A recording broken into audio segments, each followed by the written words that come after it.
नमस्ते दोस्तों, मैं किन्नरी दुबे हमारी चैनल राशि ज्योतिष में आप सभी का स्वागत करती हूँ।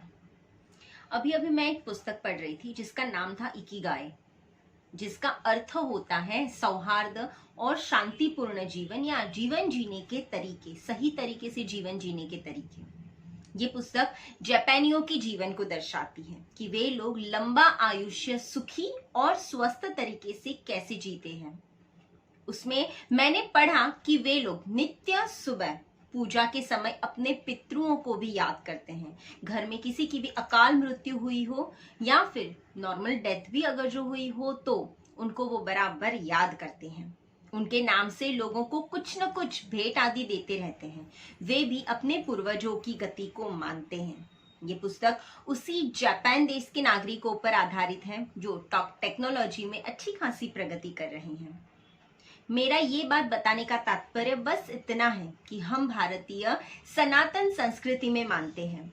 हमारे यहाँ मृत्यु पर्यंत दफनाया नहीं जाता बल्कि अग्निदाह दिया जाता है, क्योंकि हम पुनर्जन्म में भी विश्वास करते हैं और अधूरी ख्वाहिशों में गई हुई आत्माओं की अतृप्तता को भी मानते हैं। पर आजकल की हमारी सो कॉल्ड पढ़ी लिखी पीढ़ी इन सब बातों को तकियानुसी कह के टाल देती है। मैं एक ज्योतिषी हूँ। मेरे पास कई लोग आते हैं जिनकी कुंडलियों में पितृदोष होते हैं। वो पितृदोष से पीड़ित होते हैं। जो लोग शायद दुखी दिखते नहीं हैं लेकिन कहीं ना कहीं वो परेशान जरूर होते हैं। पैसे होते हैं लेकिन घर में सुख शांति नहीं होती है। छत तो होती है लेकिन काम का ठिकाना नहीं होता। या जिनके संतान बिगड़ेल निकल जाते हैं, उनके घर में किसी भी अतृप्त पितरों की मौत हुई होती है, किसी अतृप्त जीव की मौत हुई होती है, या जैसे अचानक मृत्यु हुई है या किसी ने आत्महत्या की है, तो ये पितृदोष उनको पीड़ित करता रहता है। अब मुझसे तर्क करने वाले लोग ये कहेंगे कि ये तो हर घर में होता है, कोई ना कोई होता ही है जिनकी अचानक एक्सीडेंटल डेथ हुई होती है, या फिर हर घर में कोई ना कोई होता है जिनकी सुसाइडल डेथ हुई होती है। मैं कहूंगी हाँ, हर घर में कोई ना कोई जरूर होता है, पर जरूरी नहीं कि हर सब कोई परेशान हो। फिर कोई कहेगा कि ये सब तो पहले भी होता था, तो अब पहले ही ऐसा, मतलब पहले तो लोग परेशान नहीं होते थे, अभी अभी ही हमारे घर में परेशानी क्यों आ रही है? उसका सामान्य उदाहरण देती हूँ। पहले के समय में, बहुत दूर ना जाते हुए, बस 20 साल पहले की अगर जो हम बात करते हैं, तो हर परिवार के पास में, हर कुटुंब में एक पुरोहित हुआ करते थे, एक ब्राह्मण हुआ करते थे। गांव या छोटे कस्बों में आज भी कई परिवारों के घर में है ये प्रथा कि एक उनके पुरोहित रहते हैं, परिवार के एक ब्राह्मण पंडित होते हैं।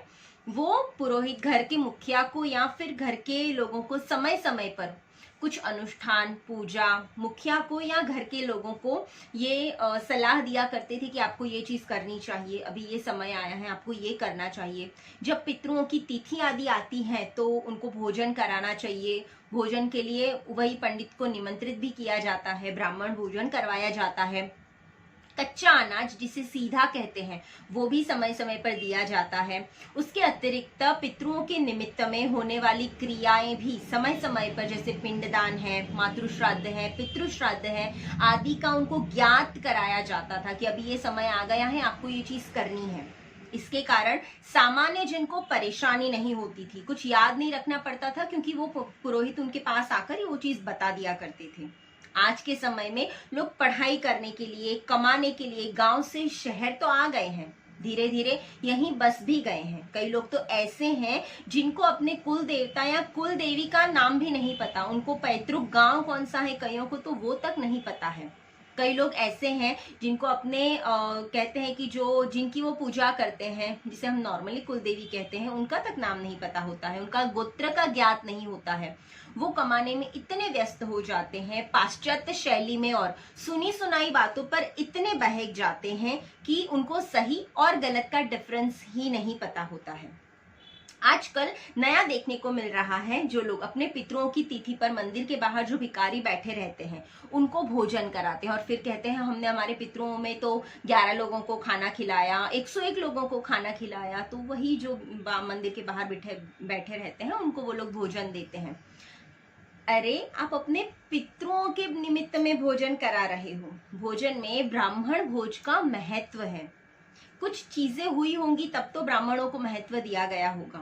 भूखे को भोजन कराना कोई बुरी बात नहीं है, बहुत पुण्य का काम है। लेकिन जब पितरों के निमित्त में हम ब्राह्मण भोजन करवाते हैं तो उसमें ब्राह्मण का विशेष महत्व है। पितृ निमित्त भोजन में ब्राह्मण का अधिकार है। ज्यादा नहीं तो एक ब्राह्मण को भोजन कराना चाहिए, और नहीं भोजन बनाकर नहीं करा सकते हैं आप घर पे, तो फिर कम से कम उनके घर में जितने भी सदस्य हैं वो एक समय का भोजन कर पाए उतना कच्चा अनाज सीधा उनको दान देना चाहिए। ये बहुत ही जरूरी है ये चीज। जिनको इस बातों का नॉलेज ही नहीं है वो लोग अपने साथ साथ अपने परिवार और आने वाली पीढ़ी को भी ज्ञान नहीं दे पाते हैं और ऐसी बातों को तकियानुसी कह के टाल देते हैं। आप लोग आज भी बनारस, काशी, सिद्धपुर, नासिक आदि तर्पण की जो भी जगह है वहां पे जाते हो और किसी पुराने पंडित से मिलोगे तो उनके पास आज भी वंशावली मिलेगी। मतलब आपके पूर्वज कभी ना कभी वहां गए होंगे। आप अगर जो आपका नाम, दादाजी का नाम बताओगे तो आपको पूरी वंशावली दे देंगे कि आपके पिताजी कौन थे, मतलब परदादा कौन थे, उनके दादा कौन थे, यहाँ तक कि उनका ज्ञात है। मतलब वो लोग कभी ना कभी वो कर्म करवाने वहां गए थे। उन्होंने ये सारी चीजें बहुत निष्ठा से संपन्न की है, तब जाकर आपका जीवन सुव्यवस्थित तरीके से गुजर रहा है। पर जब आप इन कर्मों को स्वीकार करके अपनी जिम्मेदारी नहीं निभाते तो आपकी आने वाली पीढ़ी को कष्ट होना ही है।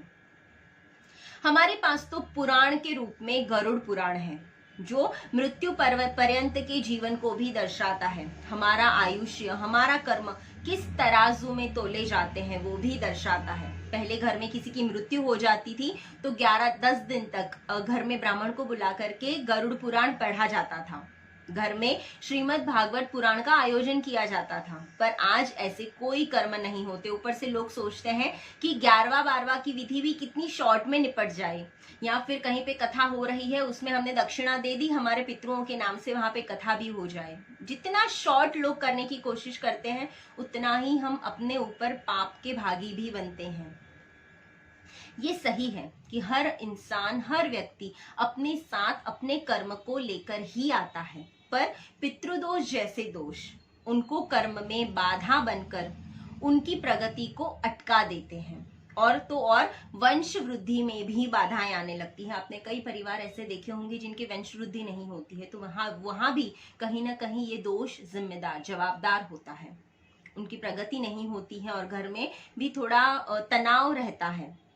मेरा कहने का तात्पर्य बस इतना है कि जो हमारा कर्म है, जो हमारी जिम्मेदारी है, उसे बहुधा हमें पूर्ण निभाना ही चाहिए। पितृकर्म हमारे पितरों के प्रति हमारा आदर है, हमारा कर्तव्य है उनके लिए। कहते हैं जब किसी की मृत्यु होती है तो उसके बाद उनको कई योजनों की यात्राएं करनी पड़ती हैं। पारिवारिक सदस्य की मृत्यु के बाद हम उनकी याद में जो भी चीजें, हम उनकी तिथि आदि में जो भी चीजें दान करते हैं वो उनकी योनि के आधार पर उनको प्राप्त होती हैं। जैसे यदि वो कीट योनि में है तो पत्तों के रूप में, पशु योनि में है तो भोजन के रूप में, जलचर योनि में है तो वायु के रूप में, और यदि मनुष्य योनि में है तो अन्न के रूप में उनको हमारा किया गया दान प्राप्त होता है। और ये सारी बातें आजकल की पीढ़ी की तो अवश्य ही करनी पड़ेगी। अभी की जो जनरेशन है उनको ये सारी चीजों का पता होना बहुत ज्यादा जरूरी है, क्योंकि इस महामारी के चलते, इस कोरोना के चलते कितनी सारे लोगों ने छोटी उम्र में अपने लोगों को खोया है। कितनी जाने, कितनी आस अरमान के साथ गई है, उनकी कितनी ख्वाहिशें रही होंगी और ये जाने गई हैं। कुदरती मृत्यु होती है तो भी इन सारे कर्मों का महत्व है, पर जहां अचानक अकाल मृत्यु होती है तो पैतृक कर्म को महत्व देना अनिवार्य हो जाता है। ये ऐसा विषय है जिस पर बात करने बैठोगे तो समय का ध्यान ही नहीं रहता है। पर मेरा आप सभी को, चाहे वो किसी भी धर्म या जाति के हो, किसी भी धर्म या जाति से संबंध रखते हो, उनको निवेदन है कि अपने पितृ संबंधित कार्य को अवश्य ही करें। कहीं ना कहीं उनकी आत्मा, उनका वायु रूप देह हमसे, उनके वंशजों से कुछ न कुछ अपेक्षा करता ही है, और इसे ही हमारा धर्म भी कहा गया है। How to live. हमारे वेदों पुराणों में जीवन को जीने के लिए कुछ नियम कानून बनाए गए हैं जिसे हम धर्म कहते हैं, और हमें हमारे धर्म का लोप नहीं करना चाहिए, उसमें छटकने के रास्ते नहीं ढूंढने चाहिए। मनुस्मृति ग्रंथ में वैसे भी कहा गया है कि धर्म एव हतो हन्ति, धर्मो रक्षति रक्षितः, तस्मात् धर्मो न हन्तव्यो, मानो धर्मो हतो वदेत्। आप आपके धर्म की रक्षा करोगे तो आपका धर्म आपकी रक्षा करेगा। यदि आप धर्म का हनन करते हो तो धर्म स्वयं ही आपका नाश कर देगा। और ये बात बहुत से राष्ट्रों के साथ हुई है। हम कोई छोटी सी चीज के बारे में बात नहीं कर रहे हैं। कितने राष्ट्रों ने अपने धर्म का त्याग किया तो उनको भी ये चीज भुगतनी पड़ी है। और ये समय है कि हमें हमारी आगे की पीढ़ी को हमारे कर्तव्य, हमारी संस्कृति से अवगत कराना बहुत जरूरी है।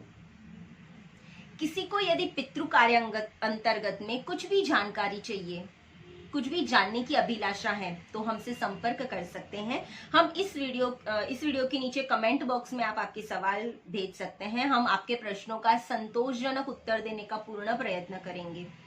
पितृ कार्य, तर्पण विधि, पिंडदान, पिंड मिलान, नारायण बलि आदि पितृ संबंधित कार्य के कराने के हेतु योग्य वैदिक ब्राह्मण और भागवत कथा कराने के लिए भी किसी पंडित की आपको जरूरत है तो आप हमसे संपर्क कर सकते हैं। अधिक जानकारी के लिए हमारे नीचे दिए नंबर पर आप संपर्क कर सकते हैं। कुंडली परामर्श, गुण मिलान, आपकी कुंडली में पितृदोष है कि नहीं, ये सारी चीजें जानने के लिए भी आप हमसे संपर्क कर सकते हैं।